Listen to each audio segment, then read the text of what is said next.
Helen Carter stood alone in the huge meeting room of the space station. The walls were made of special crystal that glowed with a soft blue light. Around her sat the leaders of 43 different alien species. They had been talking about humanity for hours. Now they were ready to give their answer. The room was so quiet that Helen could hear her own heartbeat. She had been Earth's ambassador to the Galactic Council for 5 years. In all that time, she had never seen the alien leaders look so serious. Their faces, tentacles, and strange eyes all stared at her with the same cold expression. Council Prime Zethka stood up slowly. He was tall like a giant insect with 4 arms and eyes that looked like broken glass. When he spoke, a machine changed his clicking sounds into words Helen could understand. "We have made our decision," Zethka said. His voice was flat and showed no emotion. "The human species cannot stay in the Galactic Council. You must leave our space." Helen felt like someone had hit her in the stomach. She had expected this, but hearing it still hurt. "Why?" she asked, trying to keep her voice steady. "Your people are too violent," said another council member. This one looked like a fish person in a water suit. "You fight too much. You do not. Follow our rules. You cause problems wherever you go."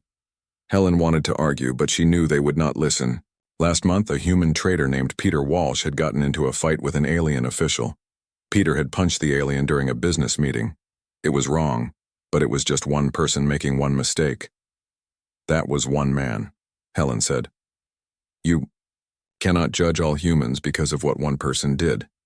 Zethka's glass eyes looked at her without feeling. "It is not just one person. Your species always chooses to fight instead of talk. Your spaceships go where they should not go. Your traders break our business rules. Your explorers take planets without asking." Each word made Helen feel worse. Everything the aliens said was true, but they did not understand why humans acted this way. What the aliens called fighting, humans called being strong. What they called breaking rules, humans called trying new things. "Your people think different from us," said another alien council member. This one had purple skin and 3 eyes. "We believe in working together and following the same rules. Humans believe in doing whatever they want. This makes you dangerous."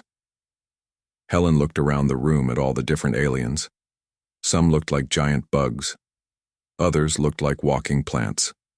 A few looked almost human, but with strange colors or extra body parts. They were all different from each other, but they all agreed on one thing. Humans did not belong with them. "What happens now?" Helen asked. "You have 1 year to leave," Zethka announced. "All humans must get out of our space. We will let you go safely to the outer edge of the galaxy. That is where species like yours belong." The outer edge of the galaxy was a dangerous place. It was full of wild planets, space pirates, and aliens who had also been kicked out of civilized space. It was like being sent to live in a desert after living in a beautiful city. "What if we say no?" Helen asked. Zethka's 4 arms moved in. What might have been a shrug. "Then we will force you to leave. We have seen your military ships. They are good for such a young species, but not good enough to fight all of us." Helen knew he was right. Humanity had only been traveling between stars for 50 years. The alien species in the Council had been doing it for thousands of years. In a real war, humans would lose badly. "I understand," Helen said, though her heart was breaking. "I will tell my people about your decision." As she turned to leave, one alien caught her attention. It had long tentacles instead of arms and looked sad. This was Kretal from the Vorthan Republic. His people had been one of only 6 species that voted to let humans stay. He gave her a small wave with one tentacle, which Helen hoped meant good luck. The trip back to Earth took 3 weeks. Helen spent the time thinking about what to tell the president and the human colonies. By the time she reached Earth, she had prepared herself for the difficult conversation ahead. President Lisa Morgan was a tough woman who had led Earth through many hard times. When Helen told her the news in the White House, the president's face showed no emotion for a long time. "Kicked out," the president finally said, "for being too human." "That is exactly right," Helen replied. "We have 11 months to get all humans out of council space. That includes everyone living on our colony planets and all our spaceships. How many people? The president asked. About 4 million people living on 12 different planets, Helen said. Plus all our space crews and soldiers. President Morgan walked to the window and looked outside at the garden. You know what makes me angry, Helen? They are probably right about us. We are violent. We do not like to follow other people's rules. When we see a problem, we do not sit around talking about it. We fix it. Is that really so bad? Helen asked. The president turned back to look at her. 43 alien species think so. But I have read enough history books to know something important. Sometimes the people who get kicked out of a group go on to build something better than what they left behind. The president walked back to her desk and pressed a button to call the military leaders. Get me Admiral Kate Phillips right now. It is time to bring our people home. Helen watched the president make the call and felt something strange. Instead of being sad about losing their place in the galaxy, she started to feel excited. Maybe being kicked out was not the end of humanity's story among the stars. Maybe it was just the beginning of a new and better chapter. The aliens thought humans were too dangerous to live with them. Soon, they might learn that humans were also too strong to be kept down by anyone. When humans got kicked out of something, they did not give up. They built something new and better than what they had lost. The president finished her call and looked at Helen with a small smile. You know what, Helen? Let them have their perfect, rule-following council. We are going to show the galaxy what humans can really do when nobody is telling us how to do it. Helen smiled back. For the first time since leaving the council meeting, she felt hope instead of sadness. Humanity was about to begin the greatest adventure in their history. They were going to build their own empire among the stars. 8 months later, the biggest moving operation in human history was almost finished. Admiral Kate Phillips stood on the bridge of her flagship, watching the last group of human ships leave council space. Behind them, alien patrol ships watched, from a distance like guards making sure prisoners did not escape. Captain Ryan Brooks commanded one of the largest ships in the convoy. His ship used to be a luxury cruise liner where rich people took vacations. Now it carried 3,000 colonists, and everything they needed to start a new life. The cargo holds were packed with farming equipment, factory machines, and precious items from human culture. Captain, we have company, said Lieutenant Amy Foster from her control station. Alien patrol ship ahead.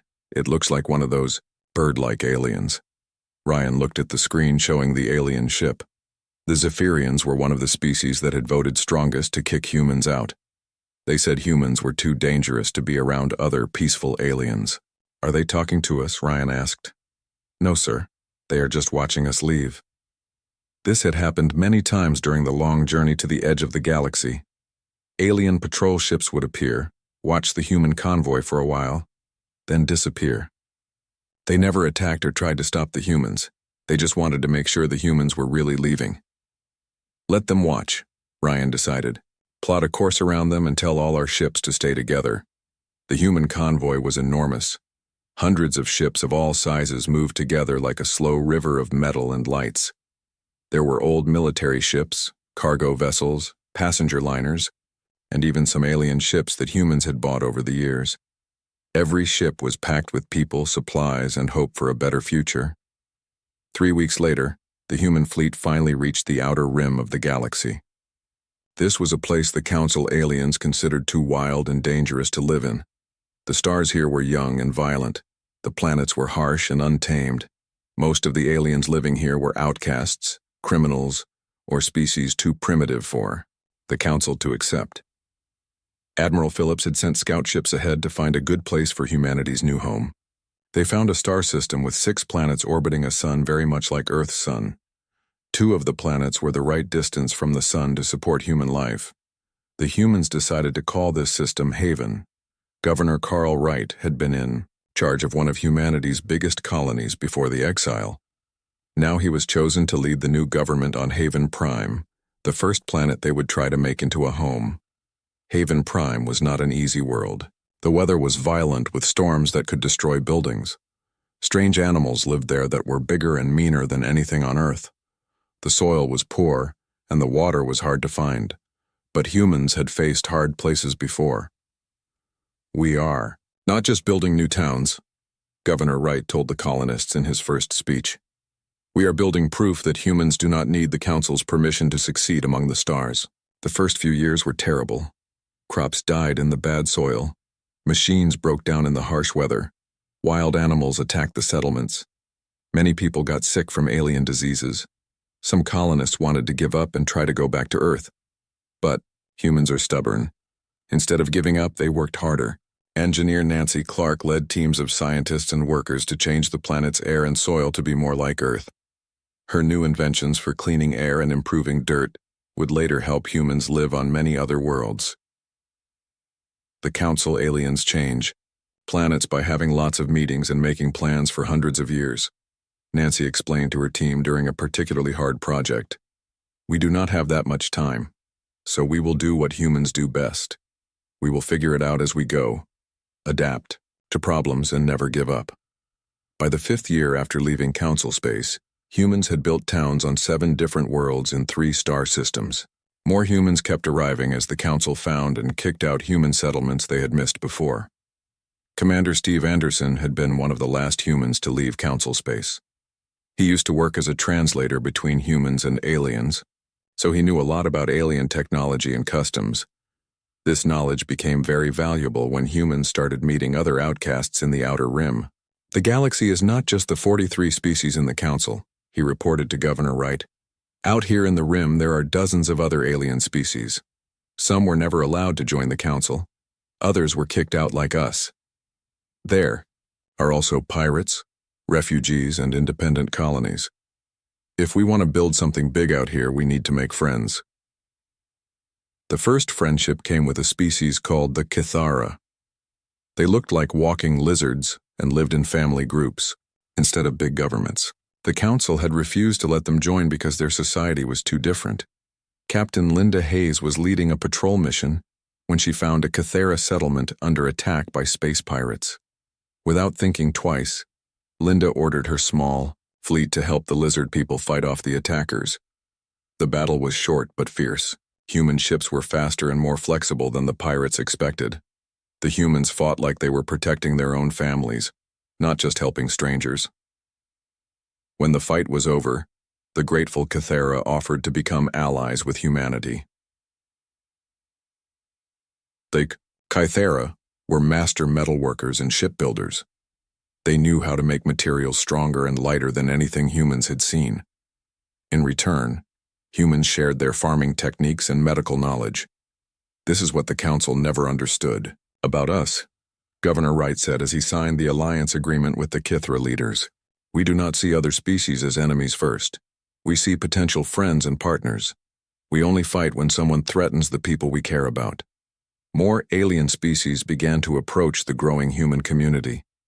Word spread through the Outer Rim that humans were different from the cold, rule-obsessed Council aliens. Humans were willing to help others and form real friendships instead of just business relationships. The human settlements grew from small survival camps into real cities. Trade routes connected the human worlds. New technologies developed from combining human creativity with alien knowledge. Most importantly, the Outer Rim began to change from a lawless frontier into a place where different species could work together. Admiral Phillips watched this transformation from her headquarters on Haven Prime. 10 years ago, the Council told us we were too dangerous for civilized space, she reported to the growing human government. Now we are turning the most uncivilized part of the galaxy into something better than what the Council ever built. The exile that was supposed to be humanity's punishment was becoming their greatest opportunity. Free from Council rules and restrictions, humans were building something new and better than anything the galaxy had seen before. 10 years had passed since humans left Council space. Dr. Rachel Stone stood in her laboratory on Haven Prime, looking at a machine that would change everything. The device hummed with strange energy and glowed with blue light. Around her, scientists and military officers waited to see what she had discovered. Ladies and gentlemen, Dr. Stone announced with excitement in her voice, I present the quantum tunnel drive. The technology was unlike anything the galaxy had ever seen. The Council aliens used old jump gates that could only send ships between fixed points in space. Ships had to follow the same routes that had been built thousands of years ago. But the quantum tunnel drive was different. It could create temporary holes in space between any 2 points, allowing ships to travel anywhere instantly. Admiral Kate Phillips understood what this meant right away. This gives us the ability to move our ships anywhere we want. We are no longer stuck using the Council's old space highways. Exactly, Dr. Stone confirmed. And this is just the beginning. We can use the same technology to make better weapons, stronger shields, and more advanced factories. We are not just catching up to Council technology anymore. We are moving ahead of them. The breakthrough had happened because humans thought differently than Council aliens. The Council species each had their own area of science and rarely worked together. Human scientists encouraged everyone to share ideas and try crazy experiments that seemed impossible. Dr. Gary Powell, a physicist working with Kythera metal experts, had created new materials that could survive the stress of bending space. Meanwhile, Dr. Kelly Murphy, who used to study alien life forms, had learned from outer rim creatures to make ship parts that could repair themselves. The Council thinks new discoveries come from committees and slow, careful research, Dr. Murphy explained to other scientists. We have learned that real breakthroughs come from taking risks, making mistakes, and refusing to believe that something cannot be done. The quantum tunnel drive needed to be tested. Captain Ben Parker volunteered to lead a dangerous rescue mission to a place called Broken Chain. This was an old prison planet where the Council had left thousands of prisoners when they stopped. Controlling the outer rim. Quantum tunnel starting, reported Lieutenant Karen Young from the navigation station. Space hole opening in 3, 2, 1. Traveling through a quantum tunnel felt strange and scary. Instead of the smooth feeling of normal space travel, tunnel travel felt like being squeezed through a tiny hole in reality itself. But it worked perfectly, bringing Parker's ships directly to the Broken Chain system without using any of the monitored space routes. The rescue mission became famous throughout the outer rim. Not only did humans save the abandoned prisoners, but they discovered that many of them were political rebels and refugees from Council worlds. These rescued people brought valuable skills and knowledge to the growing human community. One of the rescued prisoners was Dr. Alex Turner, a former Council scientist who had been imprisoned for questioning official research rules. His knowledge of energy manipulation would later help humans develop quantum shields and weapons. "You people are crazy," he told Captain Parker during the rescue. "You tried an untested technology for a rescue mission that your government did not even approve." Parker smiled. "Welcome to humanity, Doc. We specialize in doing the impossible." The success of the Broken Chain rescue showed the entire outer rim what humans could now do. Independent worlds that had been afraid to get too close to humans began asking for formal alliances. Space pirates found that their old hiding places were no longer safe from human pursuit. Most importantly, news of human achievements began reaching back to Council space. President Lisa Morgan, still leading the human government, received regular reports about how the Council was reacting to human progress. The reports painted a picture of growing worry among the alien species that had voted to kick humans out. "They are calling it the Outer Rim problem," reported Intelligence Director Chris Davis. "Apparently, our rapid growth and new technology is disrupting their carefully controlled galactic balance." "Good," President Morgan replied. "Maybe next time they will think twice before underestimating what a species can accomplish." The human community's growth was not just about technology. The population had grown to over 20 million as more exiles, refugees, and voluntary immigrants arrived from throughout the galaxy. Unlike the boring, identical Council worlds, human space became a mixing pot of different species and cultures, united by shared values of independence and working together. Commander Julie Scott, now head of Human Intelligence Services, had built a network of contacts throughout Council space. Her reports showed growing dissatisfaction among younger members of various species who saw the rigid Council structure as preventing progress. "We are not just building an alternative to the Council," she reported. "We are becoming an example of what galactic civilization could be if it embraced differences instead of fearing them." The quantum tunnel technology led to other breakthroughs. Human engineers working with alien partners developed new types of factories that could build things in space. They created communication systems that could send messages instantly across vast distances. They even began experimenting with weapons that could disable enemy ships without destroying them. Dr. Emma Roberts, head of the Cultural Exchange Program, found herself hosting visitors from species that had never shown interest in human culture during the Council years. "They are not just studying our machines," she reported to President Morgan. "They are trying to understand how we created a stable, multi-species civilization without the strict rules and endless meetings that define Council space." The answer was simple but revolutionary.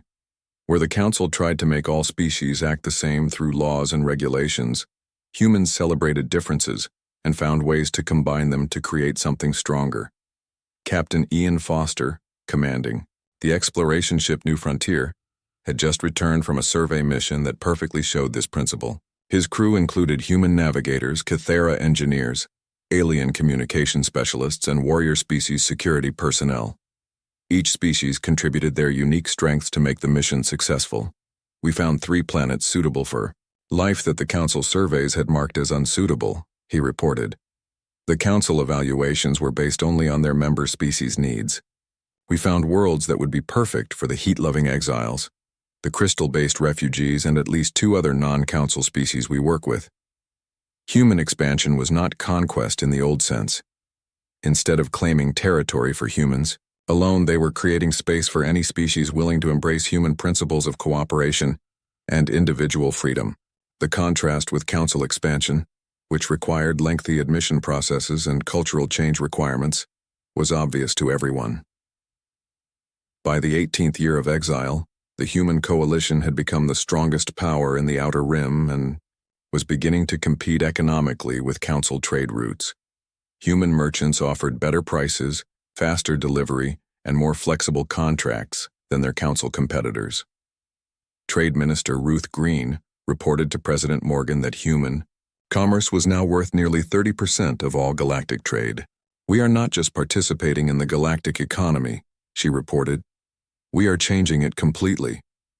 The galaxy was about to learn that the species they had rejected for being too dangerous had become something far more threatening to the old order. Humans had become proof that their way was not the only way, and perhaps not even the best way. 15 years after their exile, humans had turned the Outer Rim into something the galaxy had never seen before. President Jack Romano stood on the observation deck of Liberty Station, humanity's new capital in space. He watched ships from dozens of different alien species dock at the massive space station that orbited Haven Prime. "Coalition Fleet Command to Liberty Station," came Admiral Susan Clark's voice over the radio. "The enemy task force has been defeated at the sanctuary system. No civilian casualties reported." The brief war had been humanity's biggest military test yet. A warlike species called the Targosian hegemony had tried to conquer one of the Coalition's refugee settlements. The human response had been swift and powerful, showing that the Coalition's military was now as strong as the major Council powers. "Thank you, Admiral," President Romano replied. "How did our new allies fight in the battle?" "Better than we hoped.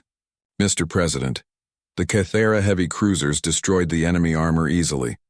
The Vorthon stealth ships did perfect scouting. Most importantly, the Draconi fighter pilots showed they have completely mastered our quantum tunnel tactics."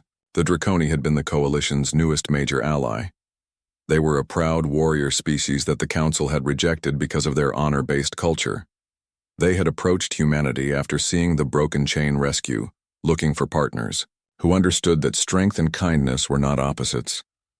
General Pat Williams, the Coalition's top military strategist, had worked closely with Draconi war leaders to create new battle tactics that combined human flexibility with alien strengths. The result was a military force unlike anything the galaxy had seen. "The Council's military assumes all enemies will use standard tactics and predictable strategies," General Williams explained to Coalition leaders.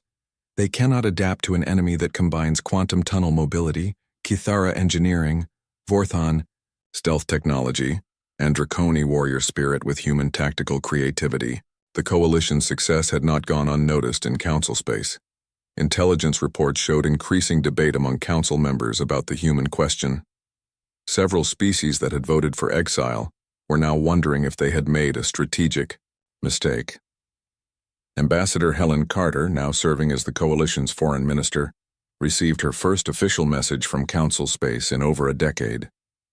The communication came from her old friend, Vorthan Ambassador Kretal. The council is worried about coalition expansion, the message read. Some members fear that humanity is building a rival power that threatens galactic stability. However, others note that coalition space has become more stable and prosperous than many council sectors. Unofficial questions are being asked about possible diplomatic contact. President Romano called his cabinet together to discuss what this meant. Are they ready to talk to us as equals? He asked. Or do they want to find a way to bring us back, under their control? Intelligence suggests both, replied Director Chris Davis, now heading the coalition's diplomatic intelligence. The older, more established council species see us as a threat to be managed. But younger species and recent council members are increasingly seeing us as a potential alternative. The coalition's response was carefully planned. Rather than immediately agreeing to talks, they announced the opening of their borders to any species seeking refuge, trade, or alliance. The message was clear. Humanity was not seeking conflict with the council, but neither were they seeking readmission to an organization that had rejected them. The results were dramatic. Within months, delegations from over 20 council member species had visited coalition space. Many claimed to be there for trade negotiations, but they were actually evaluating the coalition's society and capabilities. Dr. Emma Roberts, now director of the Coalition Cultural Exchange Program, found herself hosting delegations from species that had never shown interest in human culture during the council years. They are not just studying our technology, she reported to the president. They are trying to understand how we created a stable multi-species civilization without the rigid hierarchies and consensus requirements that define council space. The answer lay in humanity's fundamental approach to diversity. Where the council sought to minimize differences between species through standardization and regulation, the coalition celebrated those differences and found ways to combine them effectively. Captain Ian Foster, commanding the exploration vessel New Frontier, had just returned from a survey mission that perfectly illustrated this principle. His crew included human navigators, Cathara engineers, Vorthan communications specialists, and Draconi security personnel. Each species contributed their unique strengths to the mission. We discovered 3 habitable worlds in the outer sectors that the council surveys had classified as unsuitable, he reported. The council evaluations were based on their member species requirements.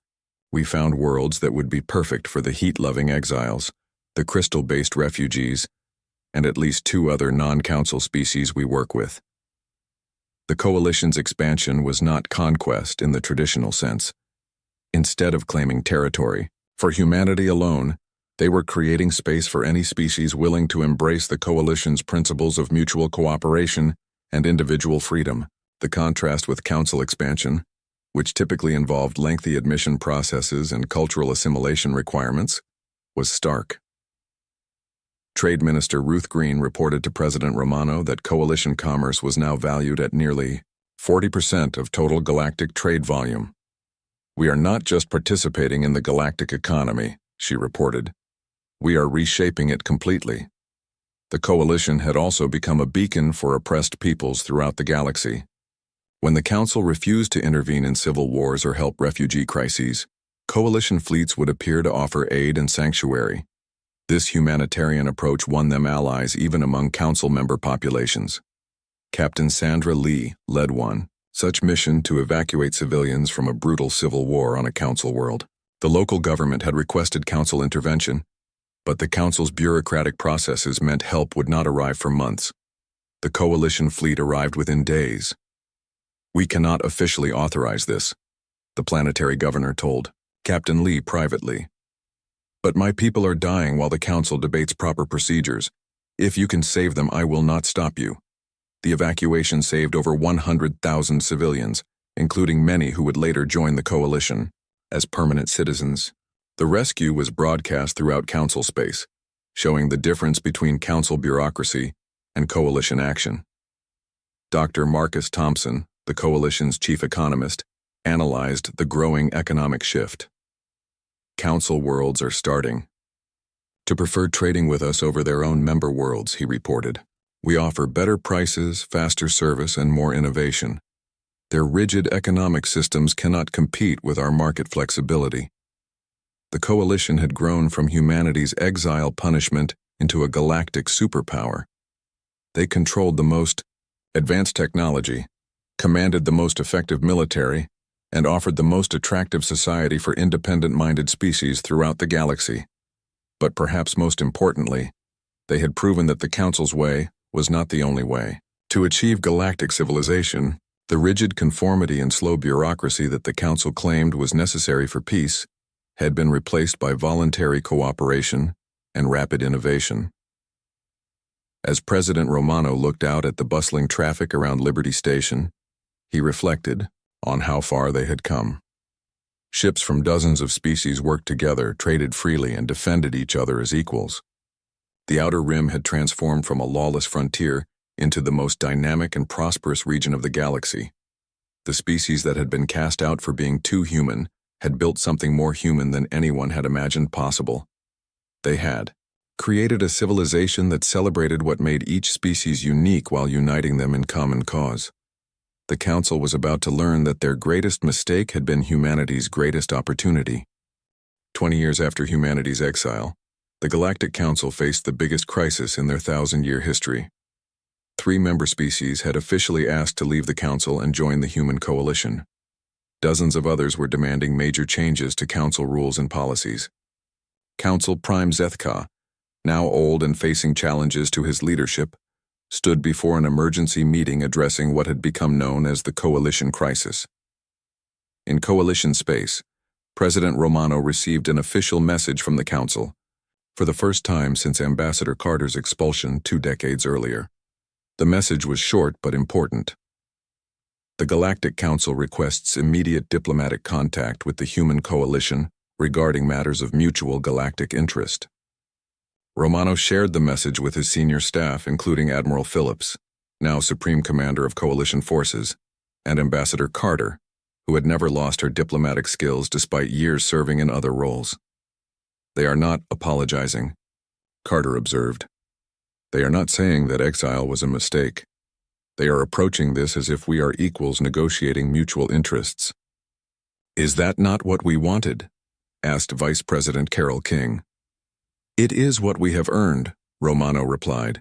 The question is what they are prepared to offer, and what they think they can demand in return. The coalition's response was measured, but firm. They agreed to diplomatic contact but said that any meetings would take place at neutral locations, not in council space. Furthermore, they made it clear that the coalition was not seeking readmission to the council, but rather recognition as an independent galactic power. The first meeting took place at Crossroads Station, a massive trading post on the border between council and coalition space. The station had been built by independent traders serving both regions and had become a symbol of the new galactic order that was emerging. Ambassador Carter led the coalition delegation, which included representatives from 6 different species. The council delegation was led by Ambassador Lyra Nash, the fish-like being who had spoken against humanity years earlier, now serving as Council Foreign Minister. The Council acknowledges the human coalition as a significant galactic power, Lyra Nash began, her melodious voice carrying through her water-suit speakers. We seek to establish formal diplomatic relations and address areas of mutual concern. Such as, Carter replied calmly, the coalition's expansion threatens the stability that the Council has maintained for over 1,000 years, Lyra Nash continued. Your rapid technological advancement and military buildup could trigger a galactic arms race. Your open immigration policies are draining talent from council worlds. Carter allowed herself a slight smile. 20 years ago, you told us we were too aggressive and unpredictable for galactic civilization. Now you are complaining that we are too successful? The negotiations continued for weeks, with both sides testing for advantage while trying to avoid open conflict. The coalition's position was simple. They wanted recognition as an equal power formal trade agreements, and an end to Council attempts to interfere with coalition expansion in non-Council space. The Council's position was more complex as they were trying to manage a situation that had grown far beyond their control. Internal intelligence provided by coalition sympathizers within Council space revealed that the Council was deeply divided on how to respond to the coalition challenge. Admiral Phillips, monitoring the situation from coalition headquarters, received regular updates on Council fleet movements. "They are not preparing for war," she reported to President Romano, "but they are clearly preparing for the possibility. 3 battle fleets have been moved to border systems." Romano's response showed how much humanity had changed during their exile. Instead of matching the Council's military posture, he ordered coalition fleets to continue their normal operations while making it clear that any aggression would be met with overwhelming force. "We are not going to start a war," he announced to the Coalition Council, the multi-species governing body that had evolved from humanity's original exile government. "But we are also not going to be intimidated by one." The breakthrough came from an unexpected source. The Younger Species Coalition, a group of recently admitted council members, issued a public statement supporting the Human Coalition's right to exist as an independent power. Led by the Altarian Republic, a species that had joined the Council just 50 years earlier, they argued that the galaxy was large enough for multiple approaches to civilization. "The Council's 1,000-year peace has been built on conformity and control," read the Altarian statement. "The Human Coalition has proven that cooperation and diversity can also create stability and prosperity. Perhaps it is time for the Council to learn from their example rather than viewing them as a threat." The statement triggered a cascade of similar declarations from younger Council members, creating a political crisis that threatened to split the Council itself. Council Prime Zeth Ka found himself facing a choice between compromise with the Coalition or potential civil war within the Council. Meanwhile, Captain Sarah Johnson of Coalition Intelligence reported a significant development from within Council space. 3 more Council species have formally requested information about joining the Coalition, she informed President Romano. "The Council's unity is breaking down faster than their leadership can manage." The final agreement, signed at Crossroads, stationed 6 months after negotiations began, established the Human Coalition as a sovereign galactic power with full diplomatic recognition. Trade agreements were established, borders were formally recognized, and most importantly, a mutual non-aggression pact was signed. But the most significant provision was the Open Galaxy Clause, which established the principle that any species could choose their own path to civilization, whether through Council membership, Coalition membership, or complete independence. Ambassador Carter, now in her 70s but still sharp, signed the agreement on behalf of humanity and their allies. As she applied her signature to the document that formally ended 20 years of exile, she reflected on how far they had come. "When I left the Council chamber 20 years ago," she said to the assembled delegates, "I told Prime Zeth Ka that humanity never responded well to being told what we could not do. Today, we have proven that rejection can become resurrection, and that the species you cast out can become the ones who change everything." The signing ceremony was broadcast throughout both Council and Coalition space, marking not just the end of humanity's exile, but the beginning of a new era in galactic civilization. The galaxy was no longer dominated by a single vision of how intelligent species should interact. Instead, it had become a place where multiple approaches to civilization could coexist and compete, driving innovation and progress in ways the rigid Council structure had never allowed. President Romano's final statement at the ceremony captured the transformation that humanity had undergone. "We were banished for being too human, too aggressive, too unpredictable. We have learned that these are not flaws to be corrected, but strengths to be celebrated.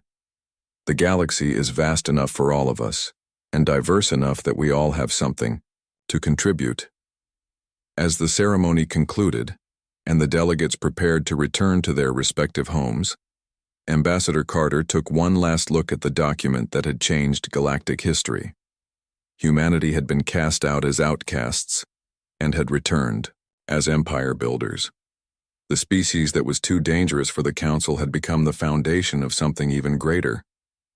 They had become proof that the future belonged not to those who demanded conformity, but to those who embraced the beautiful, chaotic, unpredictable diversity of intelligent life among the stars.